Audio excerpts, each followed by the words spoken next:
24-year-old Gina Allen and 28-year-old Brandon Day could not believe their luck. For the past 48 hours, they had been stranded in the rugged wilderness of the San Jacinto mountain range in California when they looked down into this ravine and they saw a campsite. There was a tarp that had been strung up between two trees. And so they ran over to it hoping that the owner of this campsite would be in there and they could help them get out of these mountains. They got to the campsite, there wasn't anyone there. But from the looks of it, it looked like someone had been living in this site fairly recently. Underneath this makeshift roof from this tarp was a sleeping pad, there was a warm sweater, there was shoes, there was a disposable razor, some kitchen utensils, and there was a yellow backpack. They just start rifling through the different things in camp, hoping to find some things that will help save their life. Brandon focused on all the items that are just kind of laying out under the tarp, and Gina focused on the contents of the yellow backpack. And so Gina, she opens up this backpack and she starts pulling out all these maps that are inside. There was a particular note at the top of the page that as soon as she saw it, she stopped what she was doing, she turned and looked at it. She couldn't believe what she was seeing. And in fact, she didn't want to get her hopes up, but she slowly reached over, she picked the map up. There was a note that was dated the same date as the day they were there, May 8th. And so they knew whoever had written this had written it at least in the last couple of hours because it was May 8th. And so they had to be around here somewhere. Gina and Brandon, they stand up and they start yelling out for the owner of this camp to please come out and help them. But in their excitement, Brandon and Gina had overlooked a critical detail in this note. And it would turn out that critical detail would change their lives and the life of the man who owned this camp forever. In the spring of 2005, John and one of his very close hiking friends named Ken Baker, who was roughly his age, decided they were going to hike the 2,650-mile-long Pacific Crest Trail. This trail spanned the entire west coast of the United States. It takes the average hiker, if they're going to do this entire trail in one go, about 5 months, unless there's bad weather conditions that impede them along the way. John was especially excited about this particular hike because it was going to be the very first hike he would be doing after his retirement from being a social worker. And so on April 19th, 2005, John made his way to his office where he was a social worker. His coworkers threw him a very small retirement party, and he literally left the office, went straight to the airport, and he flew to Southern California all alone. John reached the base of the San Jacinto mountain range on May 2nd, and as he began his slow climb up, all of the hikers he was encountering were all talking about the same thing. There was apparently some big snowstorm that was due to hit the San Jacinto mountain range in the next couple of days, and so all of these hikers were actually evacuating the mountain to go to this little town to wait out the storm. Everyone's fear was they would get caught on Fuller Ridge when the storm hit. Fuller Ridge is towards the top of the San Jacinto mountain range, and it's probably the most dangerous part of the entire mountain range. But when John heard this, he wasn't fazed at all. He was not about to evacuate because of some storm. He was just going to continue up this mountain, go over Fuller's Ridge, and carry on along the Pacific Crest Trail. And so for the rest of the day, he just continued up the mountain and eventually made camp about halfway up. He actually stopped near 2 other hikers that were also going to push through despite this storm. It was a 46-year-old nurse from Canada named Connie Davis and her son, 20-year-old Alex. And they were both very experienced high-altitude climbers, and they had all the right gear, and they were very well prepared. He explained that he was having a really hard time staying on the trail. Could he just tag along with them? Connie said, you know what, that's just fine. We're happy to have you. And so they're easily moving along through these weather conditions. Meanwhile, John didn't have trekking poles or any high-speed equipment. He did have crampons that he tried to put onto his shoes, but because he had sneakers that were not lined up to this type of crampon, they didn't really fit right, and so it caused him to constantly stumble and fall on the ground. And so that's how it went for a while until Connie and Alex reached this critical point. It was at this creek where they needed to go down and around, which would take them away from Fuller Ridge, and if John was going to continue like he said he would up to Fuller Ridge, that would be the point where he would break off from them and go up the mountain towards this ridge. And so Connie and Alex wait at the stream. They're turned around and they're looking back down the trail at John, who's fallen way behind at this point.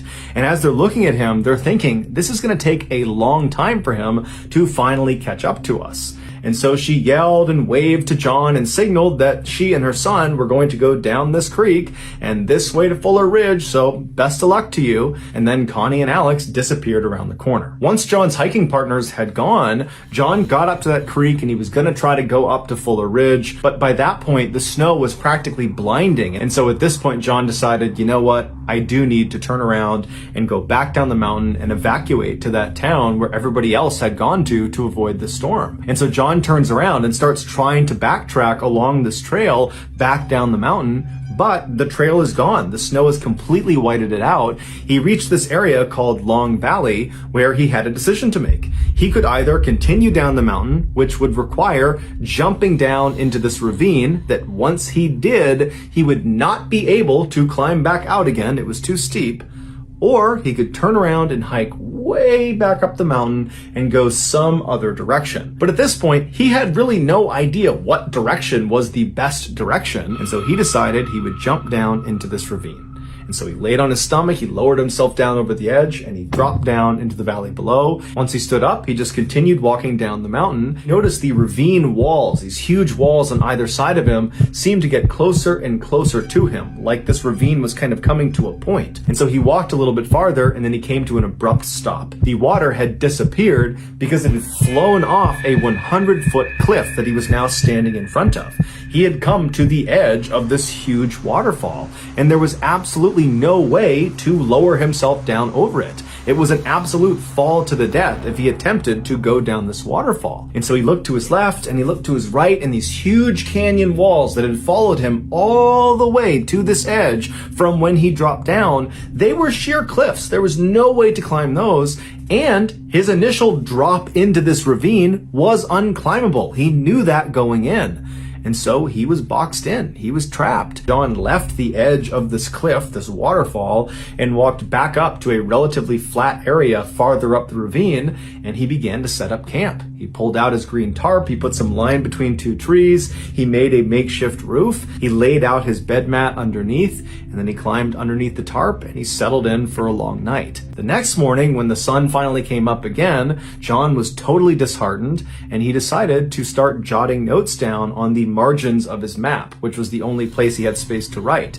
He figured he would keep a sort of diary. That way, if he didn't get out of here, someone would figure out what happened to him. And so his first entry was that day, May 5th, and he wrote that his friend Ken was right. He should have postponed this trip by 3 weeks and avoided the bad weather. Ken was the smart one. And also in this May 5th entry, he took an inventory of his food supply. He said he only had 12 cheese crackers left. And then on May 8th, John wrote a note that said, took a fall, too weak to climb out of canyon, down is a gorge, no way out. This was the message that Gina and Brandon discovered when they stumbled on this campsite. But the significance of this note was not literally what he wrote, but rather when he wrote it. On May 6th, Brandon Day and his girlfriend, Gina Allen, were in Palm Springs for a business convention. Brandon was a financial advisor, and so he was out here for business, and Gina was his guest, so she was really just vacationing. And so towards the end of the convention, when Brandon had some free time, he and Gina decided to leave the hotel and go on a hike somewhere. And so they actually linked up with a tour group that was leaving the hotel, that was heading over to this tram station where they were going to take a tram car all the way up to the top of the San Jacinto mountain range. And they're told they have about 20 or 30 minutes before their group is going to take the tram car back down again. And so Brandon and Gina decide to kind of venture off away from the main group and have some alone time before they leave again. They kind of venture off, they start to hear what sounds like a waterfall. And so the two of them are kind of looking around, asking if they can see it or if they know where it is, and they don't. And so they say, hey, do you want to just leave the trail and walk towards this waterfall? It can't be far. It sounds like it's only maybe a couple of minutes away. We'll take some pictures, we'll come back, and then we'll catch the tram back down again. And so they decide this is a great idea. They leave the path and they start walking towards the sound of this waterfall. But after walking for a pretty significant distance, they realize the sound of this waterfall is not getting any closer.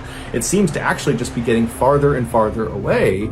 And what they didn't know was happening was the sound of the waterfall was actually echoing off the walls of this mountain. It was basically playing a trick on them. The acoustics made it seem like it was really close, but really it wasn't. It was pretty far away. But on their return return trip, which they believed they were going in the right direction, they started hearing the sound of voices coming from the tram station, but they were coming from a different direction. And so Gina and Brandon stopped and they're thinking, I think we got to go this way, but clearly that's the sound of the other people in our group coming from that direction.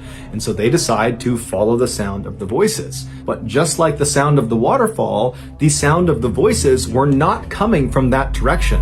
That was just an echo bouncing off the walls. It was basically a trick the mountain was playing on Brandon and Gina. So they start walking in the wrong direction, and after walking for quite a while and not getting anywhere near the tram station, the voices just finally stop. And they look at their watches and they realize they missed the cutoff. They missed the last tram. All those tourists they were with, they've left. They are now alone somewhere out in the middle of the mountains.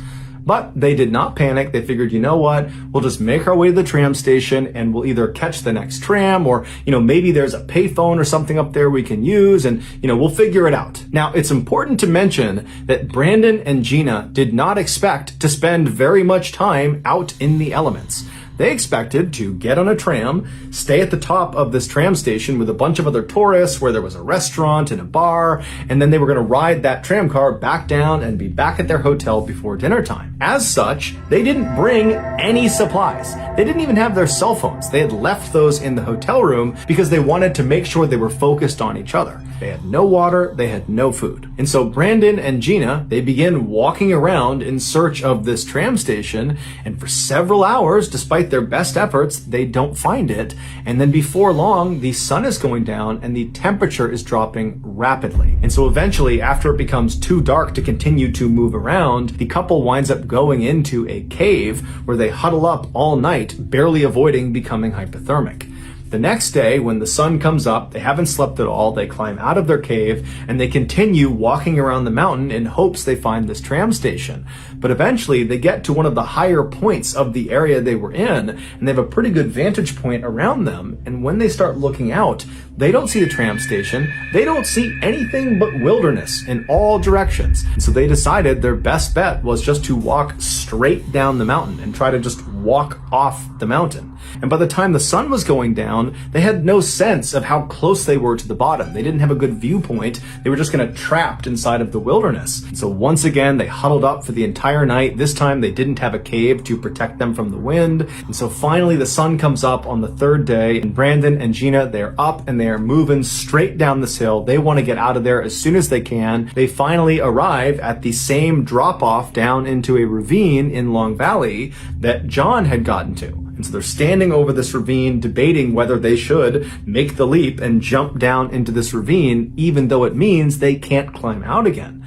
And so just like John, they turn around onto their stomachs, they grip the top of this drop-off, and then slip down into the ravine. Once they stand back up, they start walking down this ravine, and they spot a river. And they run over to the river, and they drink as much water as they possibly can, and it's a huge morale booster. And then they get back up again, and they're continuing walking down the stream, when off in the distance, they notice a green tarp strung up between trees. It was John's campsite. And so Brandon and Gina, they run over to this campsite, and they eventually come across John's notes on the margins of his maps. The note had been written on May 8th. However, it had been written on May 8th, 2005. The year that Brandon and Gina were reading it was 2006. So this note was 1 year old. John had just happened to get lost and write a note on the exact same calendar day that Gina and Brandon arrived at his campsite and discovered the note. Gina emptied the yellow backpack's contents onto the ground,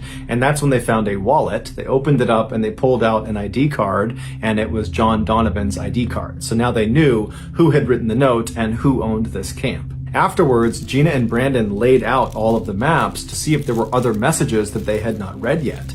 And there were. There were 2 other additional messages after the May 8th message. On May 11th, John said he was celebrating his 60th birthday and that unfortunately he was down to his last 2 cheese crackers. And then in his final message on May 14th, John wrote, "Headed down to creek for water. Goodbye. Love you all." Devastated, the couple knew what they were reading were almost certainly John's last words. And so, not knowing what else to do, Gina just rounded up all of John's things. She stuffed them into his yellow backpack, and then she shouldered the pack, and then she and Brandon just walked away from John's campsite and continued walking downhill, hoping that up ahead there was not going to be some gorge like John had mentioned in his May 8th note. But unfortunately, after walking for a little while, they reached that cliff with the 100-foot drop, with the waterfall going off the side of it, and they realized that they were trapped, same as John. At some point, Gina kind of snapped out of her trance, and she took John's backpack